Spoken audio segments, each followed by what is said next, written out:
Sometimes all it takes is one careless word to ruin your entire day. You were fine a minute ago, maybe even calm, productive, or joyful. Then, one phrase, one look, one action, and suddenly your chest is tight, your thoughts are spiraling, and your mood crashes like a wave. It feels like someone took your peace. But here's the deeper truth.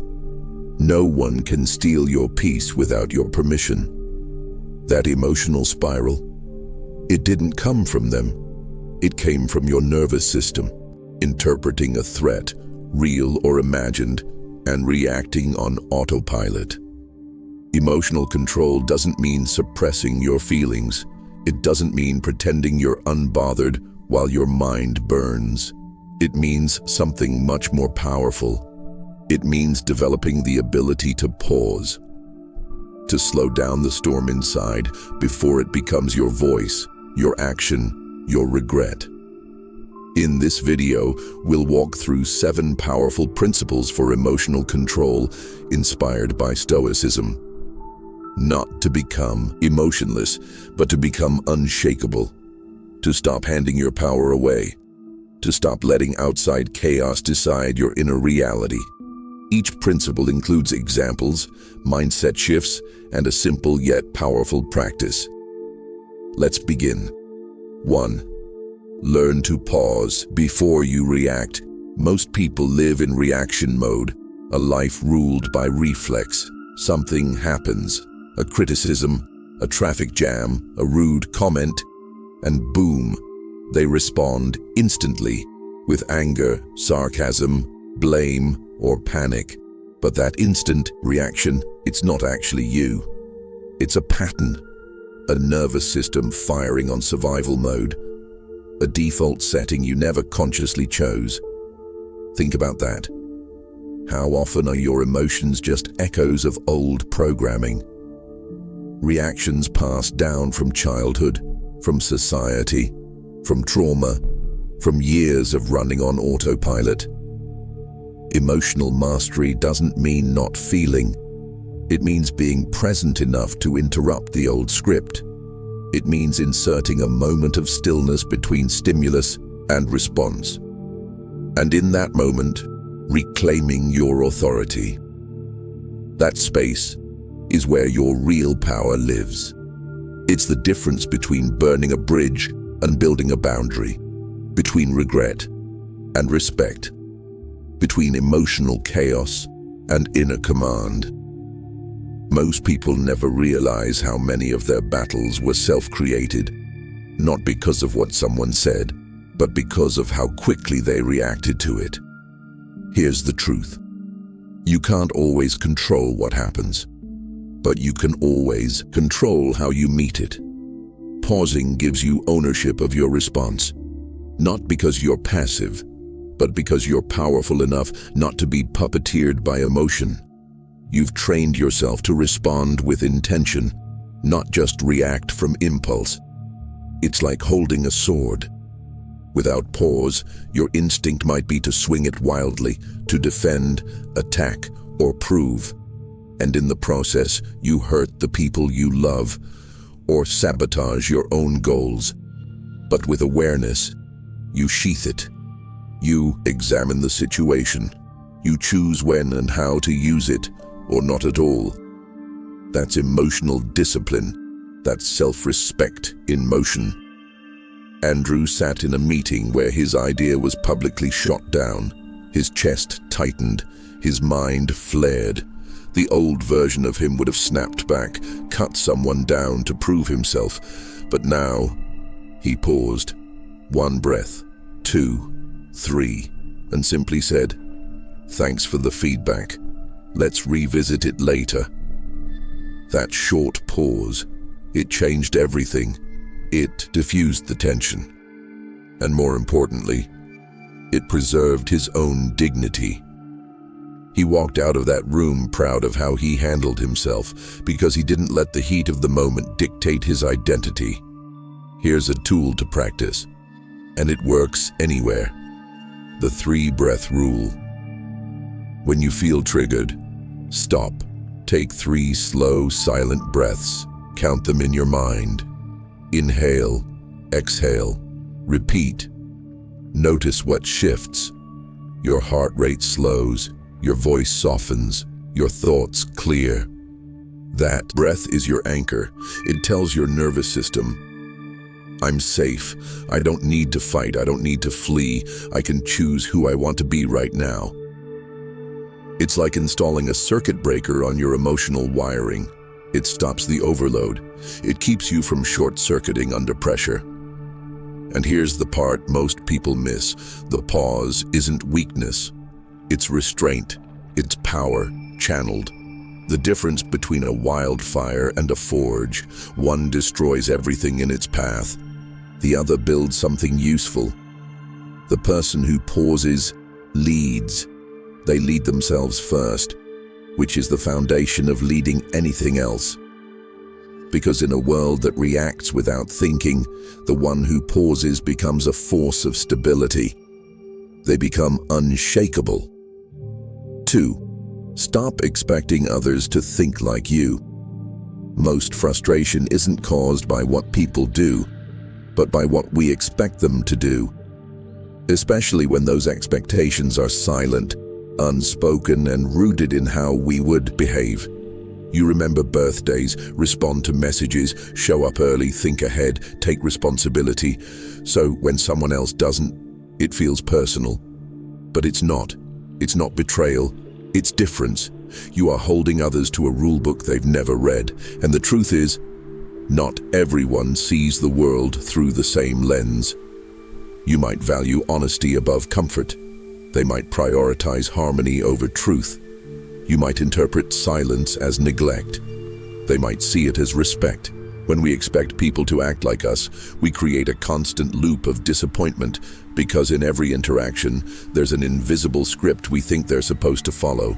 And when they don't, we feel let down, not by what they did, but by the gap between who they are and who we wanted them to be. Here's what changes everything. Understanding someone doesn't mean agreeing with them. It means seeing their wiring clearly and choosing your expectations accordingly.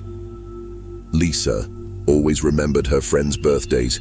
She'd pick the perfect card, plan a message, make people feel seen. So when hers came and went, no messages, no calls, it stung. The first thought was, they don't care.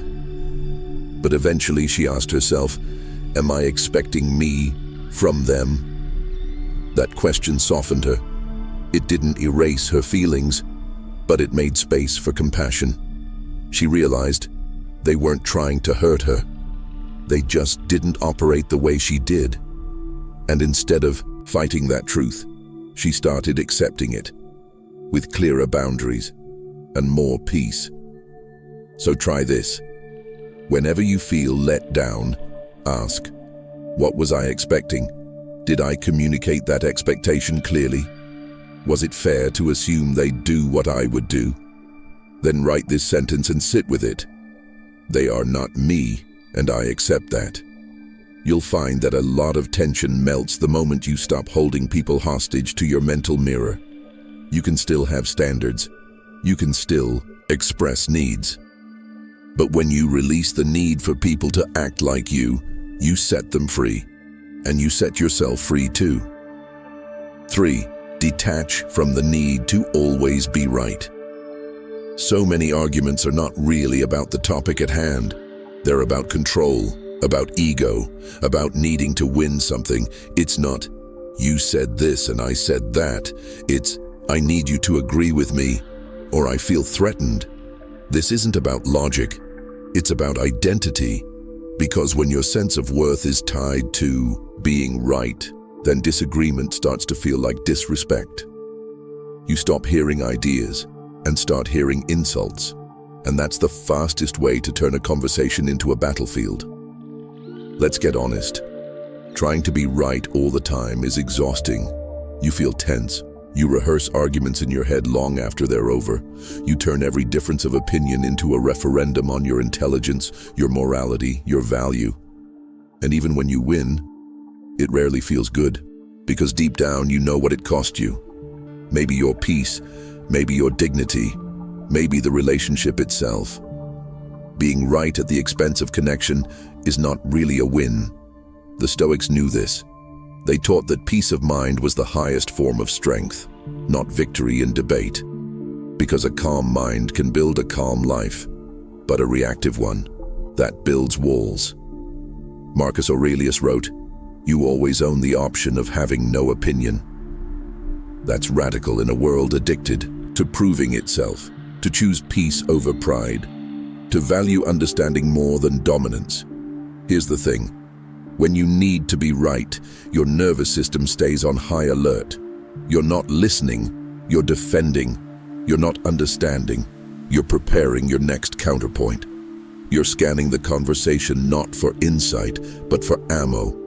And in that state, the person in front of you stops being a human and becomes a threat to your self-image.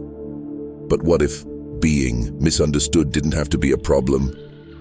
What if someone not agreeing with you didn't have to mean anything about you at all? That's where real emotional freedom begins. When you stop needing others to reflect back your worth through agreement, you finally start owning that worth from within. You stop arguing for the sake of your ego. You start listening because you're curious, not because you're trying to win. You begin to let silence do the heavy lifting. And that silence is not weakness. It's strength that doesn't need noise to prove itself. Imagine this. You're in the middle of a heated conversation. You can feel the fire rising. Your hands clench, your breath shortens, your heart is racing. And you're about to say the one thing that will finally prove your point. You've rehearsed it. You know it's good. But what if, in that exact moment, you chose something different? What if you simply said, "I hear you," and that was it? Not "I hear you," but not "I hear you, and here's why you're wrong." Just, "I hear you." That moment right there is freedom. It doesn't mean you're agreeing. It means you're choosing peace over performance. You're choosing self-control over self-importance. Here's the truth most people never realize. You don't have to defend your intelligence to people who already respect you. And if someone doesn't respect you, no argument will change that anyway. So let go. Let go of needing to win every conversation. Let go of needing others to adopt your worldview just to validate your brilliance. Let go of needing to tie your sense of worth to whether people agree with you. Because you don't need to win arguments to be wise. You don't need to have the last word to be heard by the people who matter. True self-respect doesn't scream. It doesn't interrupt. It doesn't dominate. It listens. It chooses silence when silence is stronger. It walks away when peace costs less than proving a point. Try this the next time you feel that rising need to explain, defend, or correct. Pause. Feel the urge to prove yourself and let it pass. Say, "I hear you." Then stop. Feel the stillness in your body. Notice how your mind opens, how the urge to control softens, and a deeper clarity settles in. Because the real strength isn't in convincing them, it's in not needing to. And that's when you become unstoppable. 4. Don't let words define your worth. Words are powerful. They can lift you up or cut you down in an instant. But the truth is, words only have as much power as you give them. Someone can throw a harsh comment your way, but whether you catch it and carry it, that's your choice. Think about that. You might hear, "You're not good enough. You always mess things up. You're too much. You're not enough." And for a moment it hits. Your chest tightens, your mind spins, your confidence crumbles. But just because those words were spoken doesn't mean they're real. Just because someone projected their pain onto you doesn't mean you have to adopt it as truth. The Stoics taught this over and over. What others say is external. What you accept, that's internal. And learning to separate the two is emotional self-defense. Here's something no one tells you. Most of the hurtful things people say are not actually about you. They're about their own fear, their frustration, their limitations. You just happen to be the nearest target. So what do? You build a filter, not a wall, but a filter, so that when negativity comes in, it doesn't go through you. It gets caught before it touches who you truly are. Let's pause for a moment. Think about the last time someone said something that really got under your skin. What did it make you feel? What part of you believed it? Now ask, what makes that person the authority on my worth? You see, confidence isn't about never feeling doubt. It's about knowing who you are even when others question it. It's about anchoring into your values, your truth, your self-image so deeply that even when someone throws a stone at your reflection, the mirror doesn't shatter. Because you've made peace with your own reflection, and that's the key. You must define your worth before the world tries to do it for you. Try this. Write down 3 truths about yourself that no one can take away. Not opinions, not roles you play, but truths. Things like, I am someone who keeps going even when it's hard. I speak kindly to others. I care deeply about the people I love. These are your anchors. When someone says something cruel, you go back to these. You choose your truth over their noise. Because here's the thing, if you let every critic shape your identity, you'll never know who you actually are. But if you get quiet enough, still enough, honest enough, you'll remember, you are not defined by who dislikes you. You are not broken by who misunderstands you. You are not built from what they say. You are built from what you believe. And when that belief comes from within, no voice outside can ever break it. 5. Use boundaries to protect your peace. Peace isn't just something you find, it's something you protect. And one of the greatest protectors of peace is learning how to say one simple word: no. But that's hard, isn't it? Because most of us were never taught how to say no without guilt. We were taught to be agreeable, to be liked, to be available. We were told that kindness meant saying yes, even when it cost us. But here's what nobody told you. Every yes to something that drains you is a no to something that could fulfill you. Boundaries aren't selfish. They're not rude. They're not a rejection of others. They're a deep respect for your own capacity. They say, this is how much I can give without losing myself. This is what I need in order to stay balanced. This is where I end, and you begin. Think about it. If your phone battery hits 5%, you recharge it, no hesitation. But when your emotional energy is at 5%, you push through. You say yes again. You show up, half alive, full of resentment, just to avoid conflict. And over time, that resentment builds, not because you're a bad person, but because you're human. Because we all have limits, and ignoring those limits doesn't make you strong. It makes you slowly disappear. When you finally say, I'm not available at that time, or I can't take this on today, or that doesn't feel good to me, you're not being difficult, you're being clear. You're letting others know how to have a healthy relationship with you. You're giving them instructions, not punishments. And yes, it might feel uncomfortable at first. People might push back. They might call you cold, or changed, or distant. But here's what's really happening. They're meeting the version of you who values their own well-being. The version of you who doesn't betray yourself to be accepted. The version of you who knows that being kind and being available are not the same thing. So what can you do? Start with one small area in your life where you've been overextending. Maybe you always answer work emails at night. Maybe you keep saying yes to events that leave you exhausted. Maybe you pick up the phone every time someone calls, even when you're mentally drained. Pick just one and decide, this is where I build my first boundary. You don't need to announce it to the world, you just need to honor it quietly. and consistently. Because every time you hold a boundary, you teach people how to treat you. And more importantly, you teach yourself that your peace matters. And when you start living from that place, you don't burn out, you don't break down, you begin to rise. Boundaries are not walls that keep people out. They're doors that decide who walks in and how. And you are the one who holds the key. 6. Practice internal closure, not external approval. We all want resolution. We want the apology, the explanation, the acknowledgement that what happened wasn't okay, it's human. But here's where we get stuck. We believe that healing can only begin once someone else takes responsibility. We wait for them to realize what they did, to feel remorse, to come back and say, "You were right, I was wrong."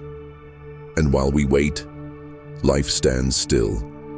Our minds replay the moment, our hearts carry the ache. We lose sleep over a conversation that may never happen. But here's the truth. Closure doesn't come from them.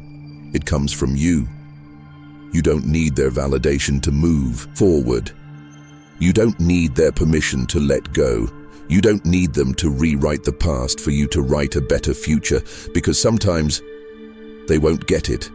Sometimes they'll rewrite the story in their favor.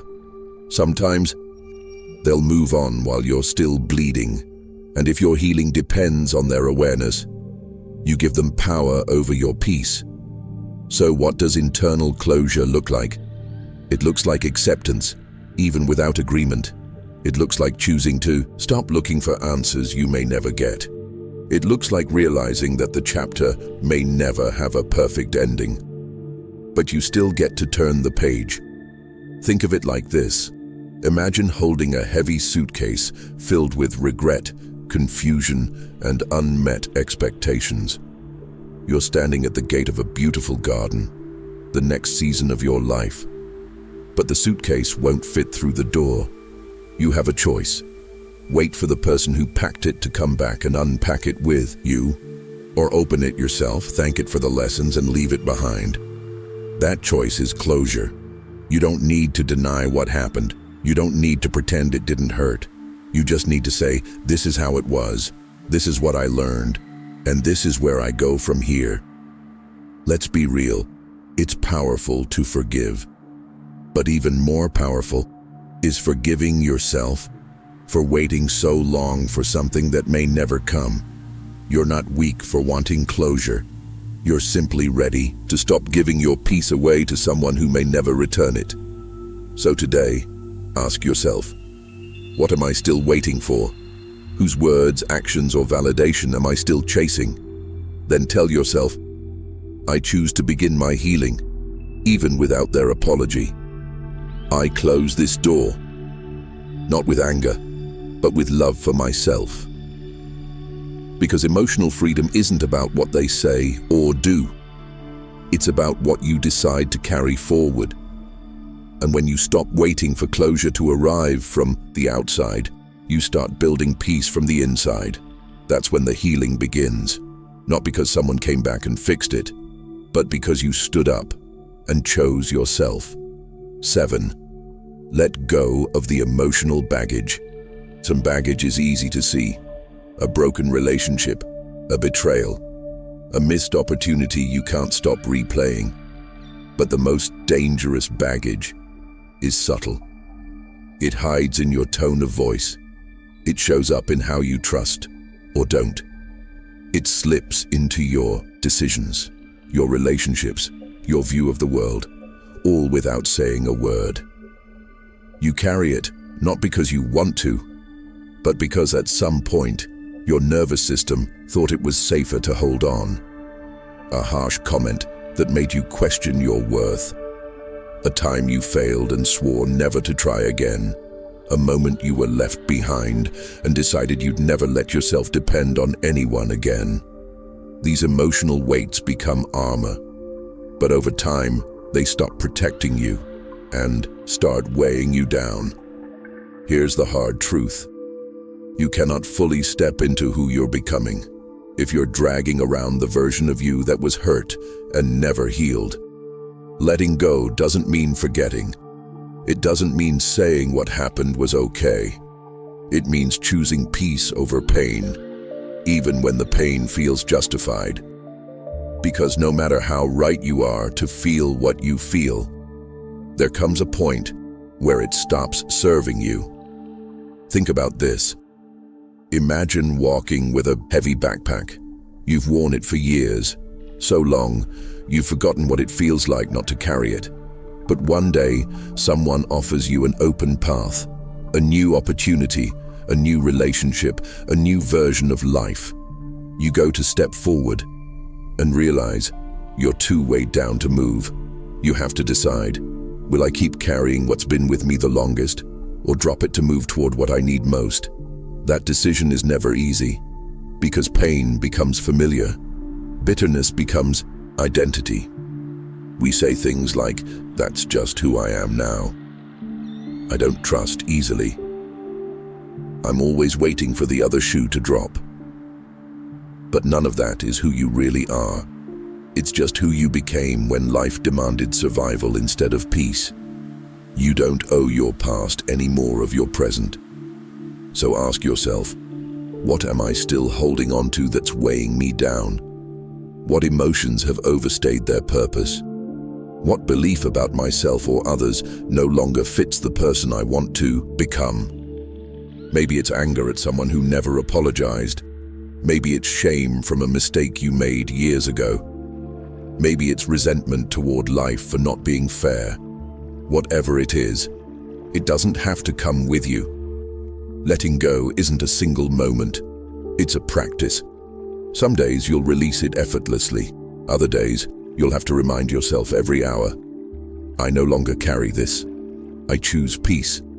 And here's the magic. When you finally lay that burden down, you don't just feel lighter, you think clearer, you love deeper, you dream bigger.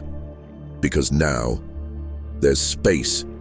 Space for joy, for growth, for the life that's been waiting for you. Under the weight of everything you thought you had to keep holding, you deserve that life.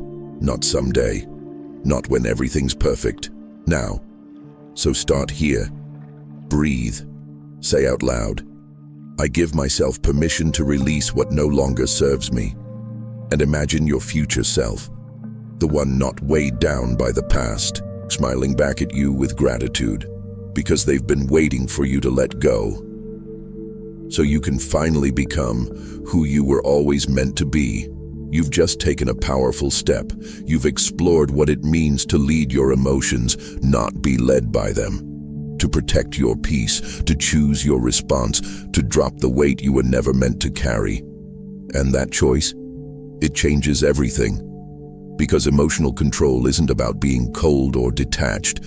It's about being so deeply connected to yourself that nothing outside of you can pull you off center. No insult, no delay, no disappointment. You stop reacting, you start responding, you stop surviving, you start leading. And from that place, you become unshakable. So next time life gets loud, stay still.